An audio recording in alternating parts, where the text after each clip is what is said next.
A search is underway for the hit-and-run driver who killed a woman in Playa del Rey. That victim was struck around 10:30 last night while crossing Vista Del Mar. That's east of Dockweiler Beach and north of Imperial Highway. KCAL9's Joy Benedict is live at the scene with new information. And Joy, we understand that woman wasn't alone. No, she was not alone. In fact, she was not even the only person hit. We are told her 3-year-old son, who was in her arms, was also struck by all of this. But people tell me that she wrapped her arms around him to try and take some of that blow. Unfortunately, that car killed her. Her son is going to be okay, and I'm told was just released from the hospital. But all of this took place right behind me where I'm standing here on Vista Del Mar. We're right across from Dockweiler State Beach, and that's where investigators tell me the woman was leaving the beach, attempting to cross the street to get to her car when she was struck. Take a look at this video, all of it happening last night at around 10:30 in the evening.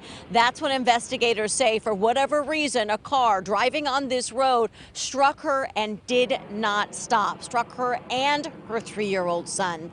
Now, plenty of people called 911, but unfortunately there's not much of a description of the vehicle, as it did not slow, it did not stop, just a dark colored sedan.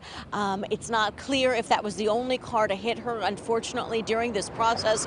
But the good news is her son was taken to the hospital. I'm told bumps and bruises by the family. That's what they're telling me, and that he was in fact released already today, this morning, and is with family at this time. But just a heartbreaking story when you hear that it was his mom who died in the process. As for the investigation into the crash, right now it's handled by the Los Angeles Police Department in their West Traffic Division. They are looking for any witnesses, anyone who saw something or has seen something since, because you have to understand, when it's this type of an impact that can kill someone right here on site, it's going to have significant front end damage to their vehicle. So if you see anything like that in the area, I know they're reaching out to local police departments around as well to be on an alert for some sort of a vehicle that's matching that description, as they are certainly trying to find the driver of this car. Right now, I don't know the name of the woman who died. They are still in the process of notifying family. A lot of people are asking me that, but it's just too soon, as obviously there's a lot of people who have to learn about her death before we can release it to the public. But just a very sad situation that we're learning of here in this community. I'll send it back to you. All right, Joy. So sad. Thank you.